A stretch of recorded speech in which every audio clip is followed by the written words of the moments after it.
Pablo Spears. Ele é sócio da XP Investimentos, uma das empresas mais renomadas e conhecidas de investimentos no Brasil. Ele estava participando de um podcast e, em certo momento, surgiu o assunto Bitcoin. Eu observei que tanto o Pablo quanto o seu entrevistador trouxeram algumas informações um pouco duvidosas sobre o Bitcoin. Me pareceu que eles não dominavam a tecnologia. Eles também trouxeram algumas opiniões contrárias ao Bitcoin. Então eu gostaria de adicionar algumas informações verdadeiras sobre o funcionamento do Bitcoin, sobre a rede, sobre a tecnologia e também contrapor essas opiniões negativas com algumas opiniões diferentes nesse vídeo. Vamos acompanhar o que ele falou sobre o Bitcoin. Investir onde você conhece, né? E se instruir, tá? Então, cuidado com ativos que são muito difíceis de você investir, de entender, né? A gente não entende, tem coisas que são muito difíceis de entender. Eu apanho muito, né, nas minhas redes, por conta dos bitcoins, né? Quando eu falo dos bitcoins. Por quê? Porque o Banco Central Europeu... Você é um defensor dos bitcoins? Não. Criptomaníaco ou não? Pelo não, contrário, né? Assim, tá. o Banco Então por isso que apanha, tá explicado. Tá não, explicado. Claro. Só quem tem Bitcoin me bate. Quem não tem Bitcoin não tá nem aí. Né? Que nem se eu falar da XRP aqui, ninguém vai me bater porque ninguém tem XRP. Só quem tem XRP me bateria. O Pablo está comentando que apanha nas redes sociais quando fala sobre Bitcoin. Provavelmente ele deve estar trazendo algumas informações um pouco duvidosas, ou até mesmo a sua opinião pessoal, que é normalmente contrária ao Bitcoin. Até aí tudo bem. Acontece que o Bitcoin já possui uma grande rede de usuários. São entusiastas, investidores e pessoas que usam Bitcoin de várias formas.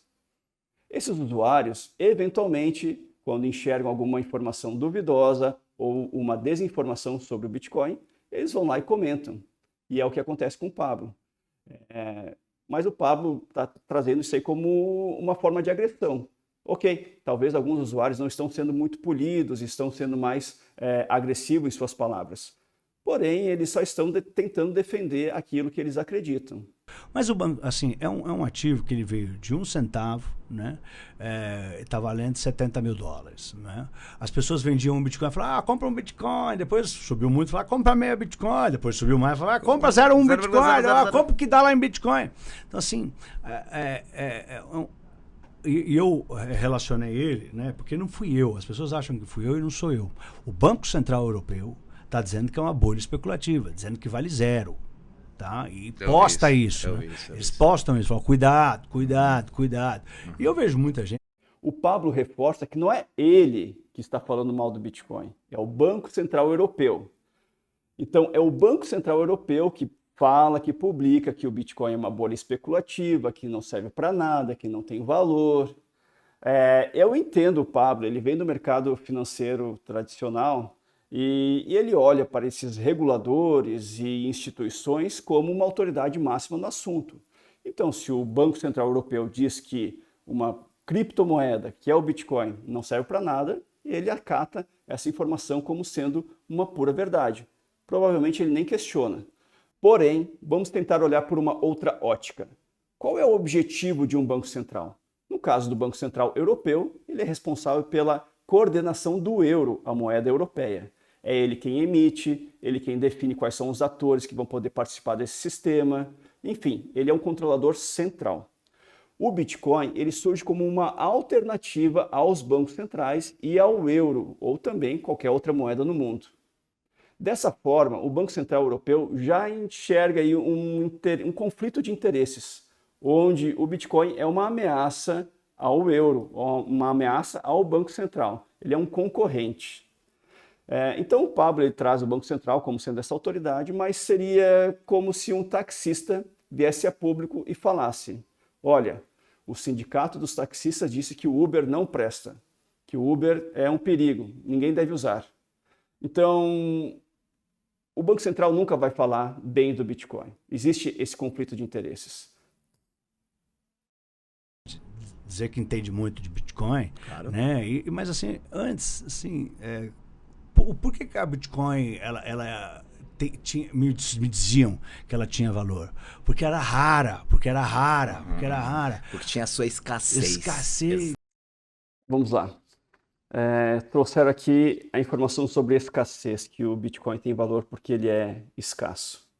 Sim, realmente o Bitcoin ele tem uma característica e no seu código-fonte está especificada uma regra, que só vão existir no máximo 21 milhões de unidades. E essa regra não pode ser alterada. E agora, assim, o meu vizinho fez uma criptomoeda, o outro vizinho fez uma outra criptomoeda. Todo mundo faz criptomoedas. Assim, tem criptomoeda para tudo que é lado. Né? Satoshi lá fez um limite, né, de criação. Fez Só o que se limite, quebraram né, os mano? limites, né? O Pablo também trouxe a informação de que o vizinho dele criou uma criptomoeda. Ok, eu também posso criar a minha. Você, se você quiser, você também pode criar a sua criptomoeda. Embora o Bitcoin seja uma criptomoeda, eu criar uma nova criptomoeda, ela não vai estar atrelada ao Bitcoin. É um sistema novo, é um código novo, uma rede nova.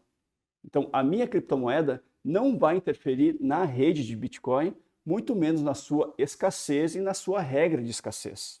Todo mundo faz criptomoedas. Assim, tem criptomoeda para tudo que é lado. Né? Satoshi lá fez um limite, né, de criação. Fez Só o que se limite, quebraram né, os mano? limites, né, de Sim, certa mas forma. quem que é esse Satoshi? Quem que falou que esse limite é verdade? Assim, ele falou e não mudou até agora, tudo bem.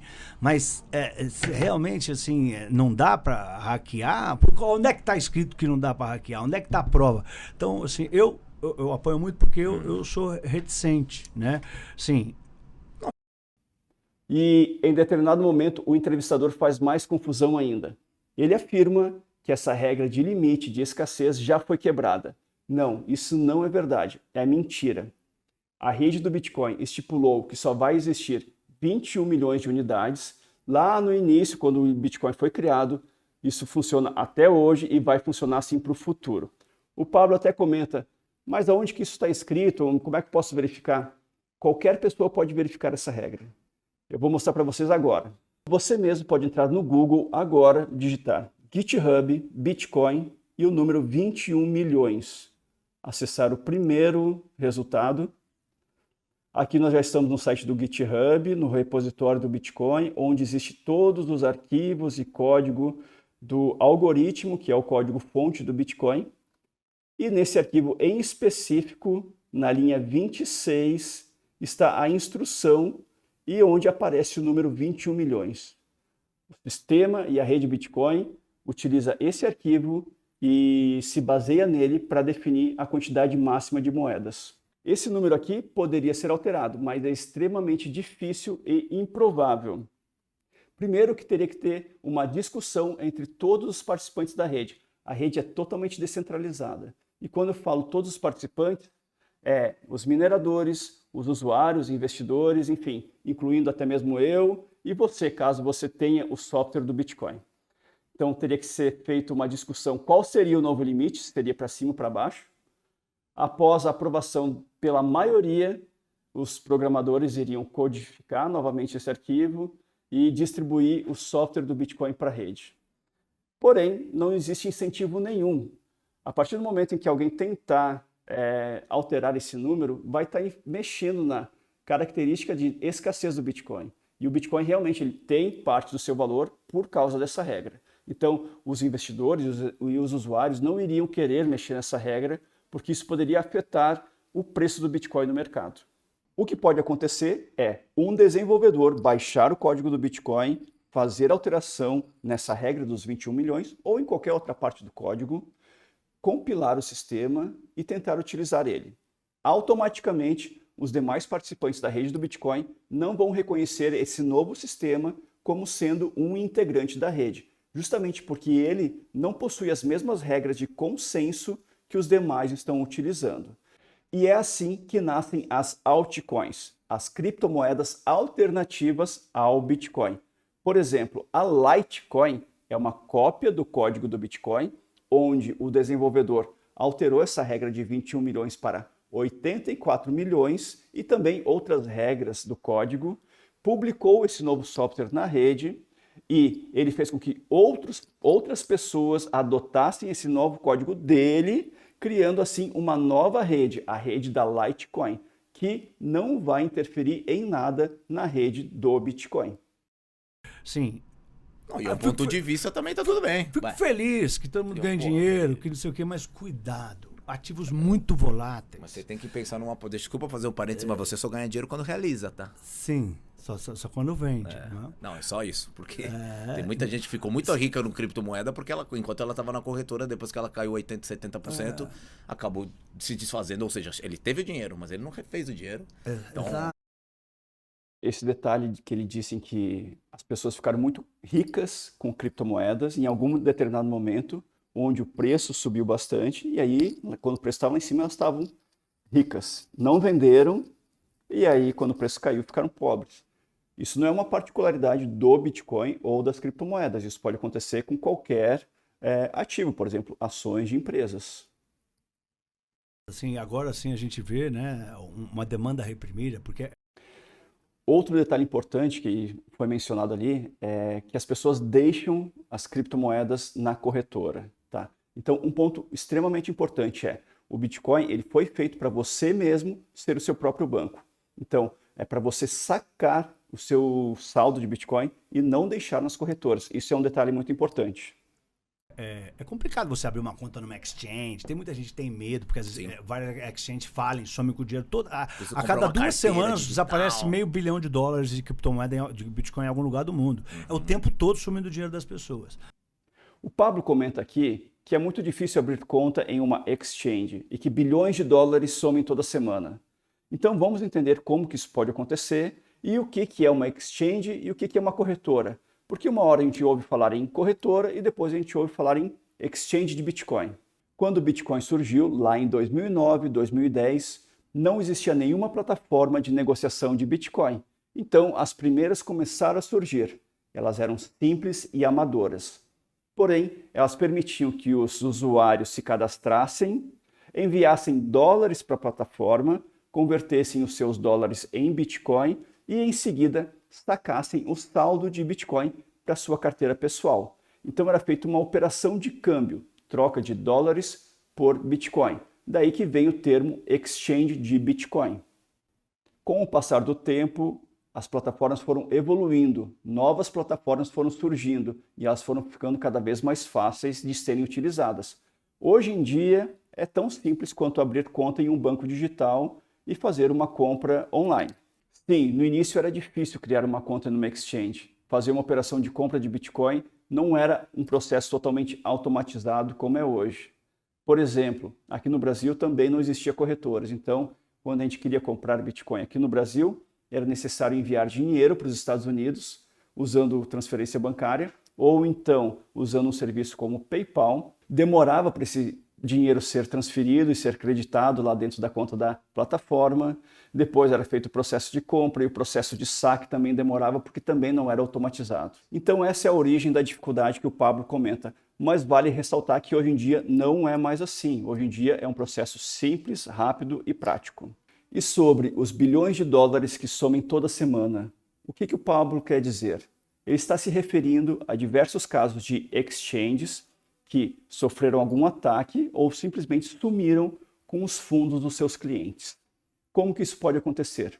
Infelizmente, algumas exchanges pecam na sua segurança, acabam sofrendo um ataque cibernético, onde o atacante consegue roubar todos os fundos da plataforma, incluindo o saldo dos clientes. Em outros casos, golpistas criam exchanges, investem em publicidade para atrair clientes, os clientes começam a operar e quando o fluxo já está bom, quando já tem uma boa quantidade de saldo de clientes lá dentro da plataforma, simplesmente esses golpistas alegam ter sofrido um ataque hacker, fecham a plataforma ou simplesmente desligam ela, impossibilitando que as pessoas movimentem os seus saldos e saquem os seus fundos. Então, sim, muitos usuários já perderam dinheiro em exchanges que sofreram ataque ou que sumiram. Isso é comum e já aconteceu em todo o mundo. Quanto mais no passado, quando o mercado era mais amador, mais isso acontecia. Com o mercado mais maduro, cada vez mais as plataformas estão se profissionalizando e investindo em segurança. E o que você precisa saber para não perder dinheiro em uma exchange? Primeiro, a seguinte regra: exchange não é carteira. Ou seja, você até pode deixar saldos, dinheiro ou Bitcoin dentro da plataforma. Porém, isso não é recomendável. Você precisa sacar o seu saldo de Bitcoin o quanto antes. Você deposita dinheiro, converte em Bitcoin e saca rapidamente. Assim, os seus fundos ficam pouco tempo dentro de uma exchange. Além disso, você precisa ter a capacidade de distinguir uma exchange que é de golpe de uma exchange séria. Para isso, você vai fazer uma pesquisa prévia, falar com outras pessoas que já compram e vendem Bitcoin, que têm mais experiência. Você vai analisar o histórico daquela empresa e assim optar por utilizar ela.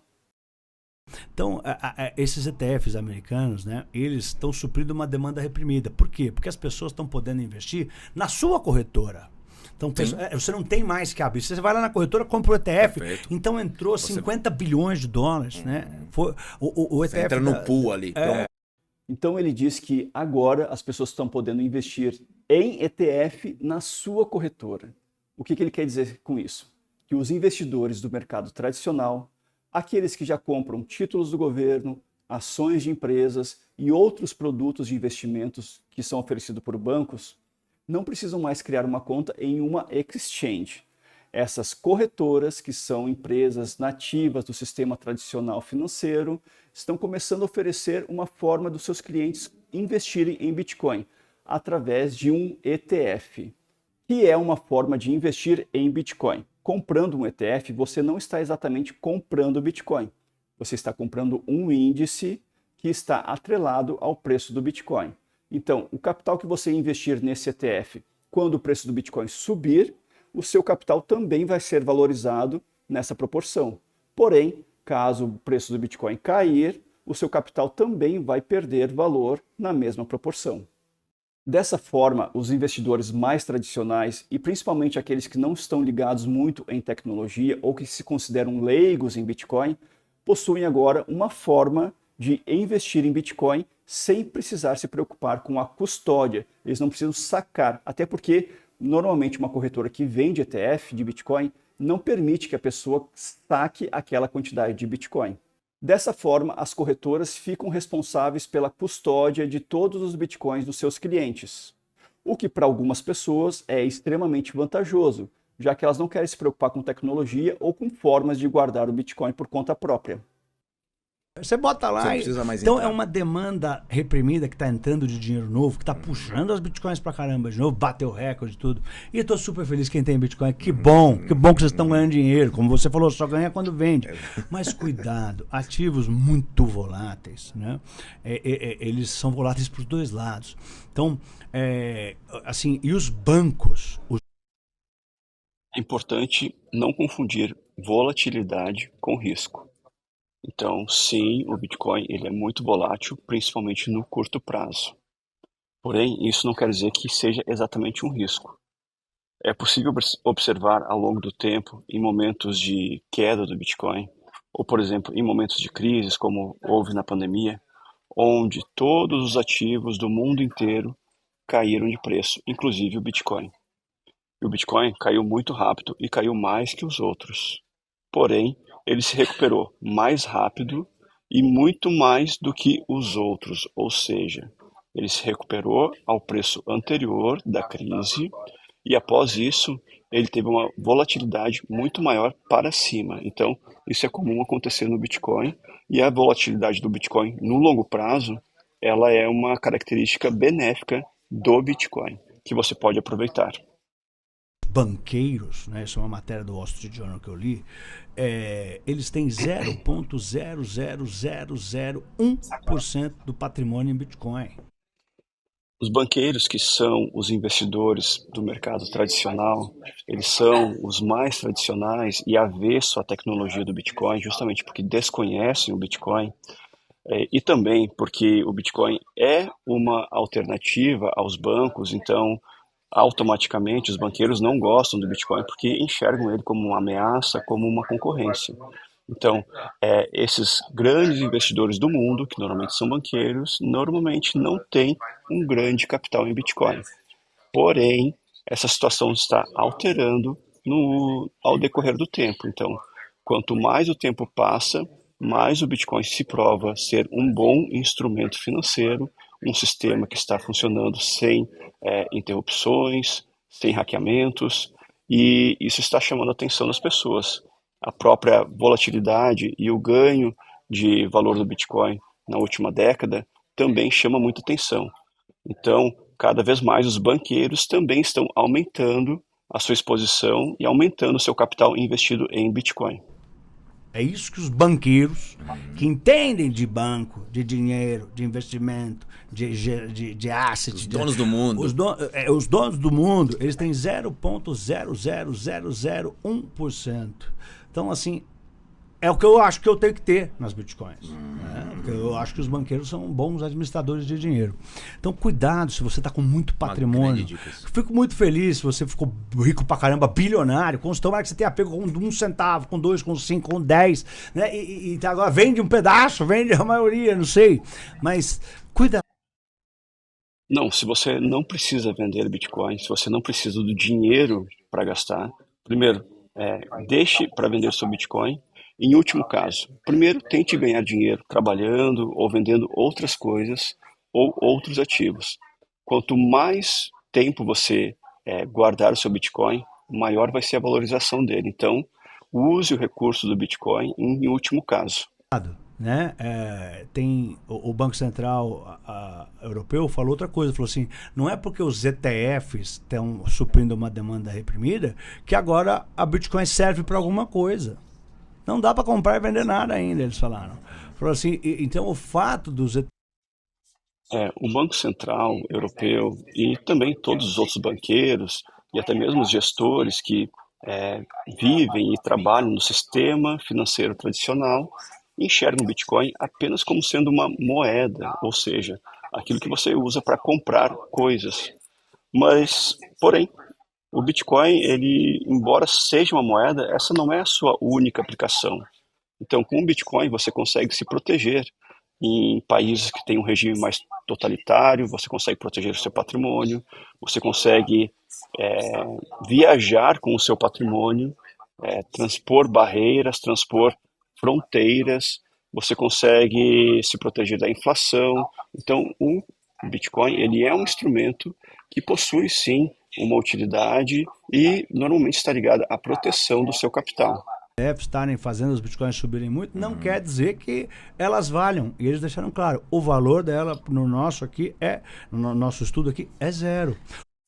Então, no estudo deles, o Bitcoin é classificado como sendo uma moeda que não está sendo utilizada, que ninguém está utilizando.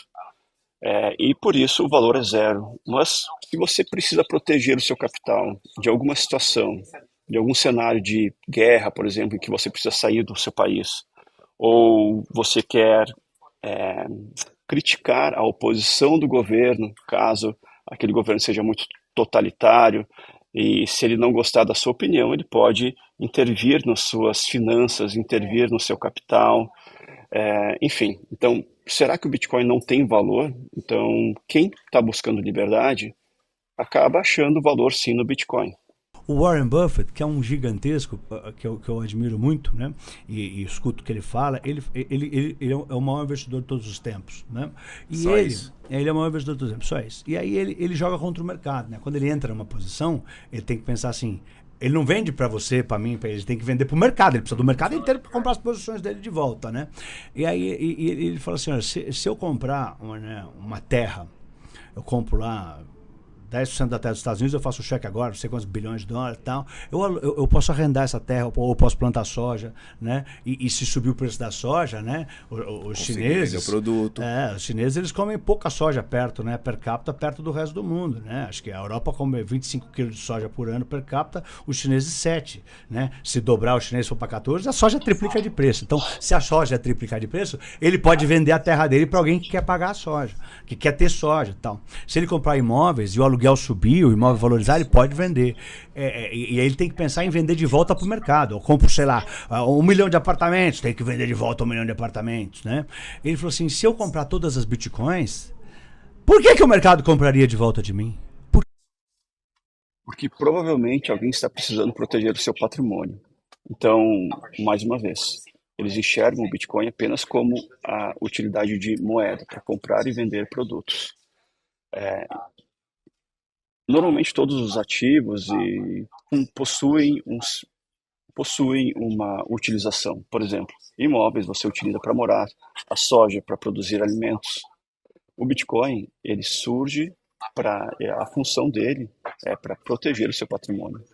Então, se o Warren Buffett comprar todos os Bitcoins do mundo, o que é impossível, eu vou explicar depois, eventualmente alguém no mundo vai precisar transferir o seu capital de um país para outro e sem que aquele governo desse país interfira nessa operação.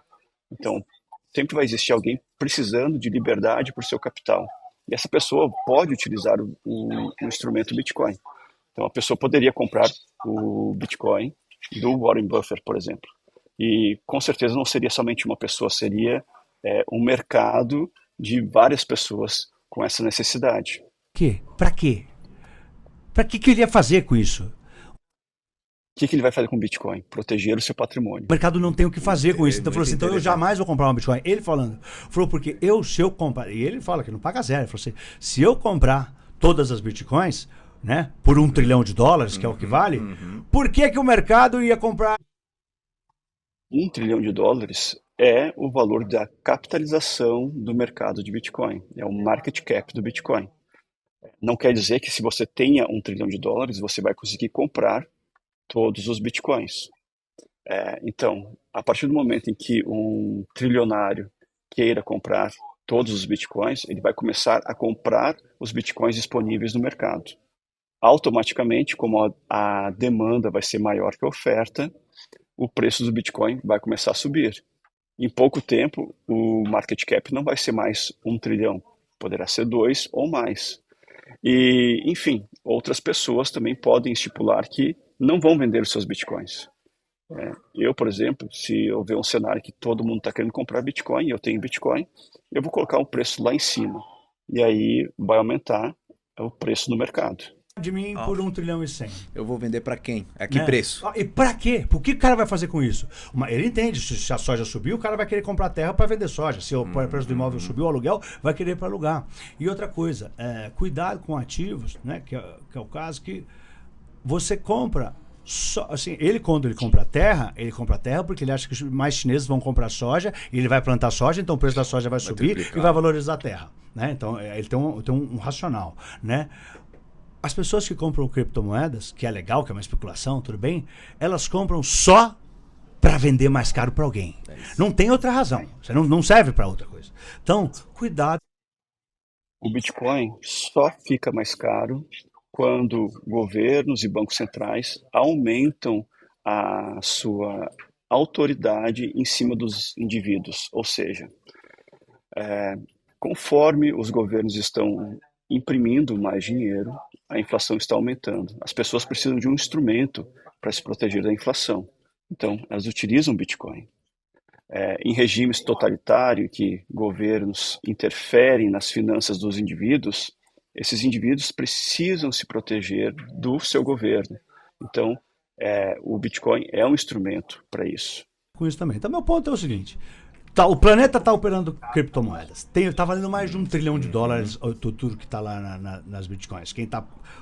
O Satoshi Son tá rico até dizer chega. Está vendendo um negócio que ele faz no computador por $1 trilhão, né? Não. O Satoshi não está vendendo uma coisa que ele faz no seu computador. Satoshi foi o criador do Bitcoin e ele minerou as primeiras moedas de Bitcoin. E essas moedas que foram primeiro mineradas, elas estão guardadas em uma carteira e até hoje elas não se movimentaram. Isso indica que o Satoshi nunca vendeu essas moedas. É o que ele vendeu. Então, cuidado em botar todo o patrimônio, muita parte do seu patrimônio. Tome cuidado, não estou dizendo para não operar, né? Posso estar completamente errado. O Banco Central Europeu pode estar completamente errado, né? Eu acho que ele tem um ponto muito, né? E eu falei... De atenção, ué. Eu falei que parece o gráfico das tulipas, porque é uma bolha especulativa, porque bolhas especulativas têm os gráficos parecidos. O pessoal comentou bastante, né? Bastante, tá todo mundo, né? Então, só cuidado.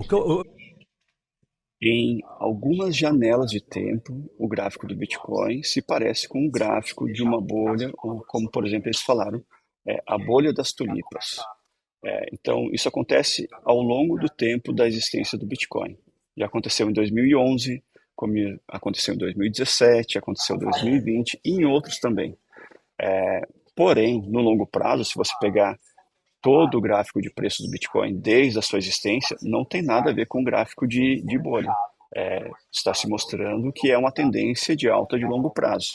Eu falo pelo bem das pessoas. Lógico, Cuidado. obviamente. Olhe assertivamente, não bote muita parte do seu patrimônio, ativos que são muito. Não é só a criptomoeda, não. Tudo que é muito volátil você tem que ter menos. Né? Você tem que ter mais em ativos que sejam menos voláteis, é a maioria do seu patrimônio. Né? As pessoas, né? Principalmente mais velhos, você tem que ter a vasta. Quando você é jovem, você tem que ter mais dinheiro em bolsa, que é mais volátil. Quando você é mais velho, você tem que ter mais dinheiro em renda fixa. Né? Então, há coisas extremamente voláteis, até jovem você tem que ter pouco. Então, esse é o muito conceito. bom. E você vê que o Ray Dalio comenta algo assim: um ativo ele pode subir quantos milhões por cento for, para cair só precisa cair 100. Só cai 100. Então, é toma isso cuidado. aí. Então, esse aí foi o vídeo do Pablo Spears. Espero que as informações que eu trouxe contribuam para o maior esclarecimento. E, enfim, nos vemos em breve. Muito obrigado por assistir esse vídeo.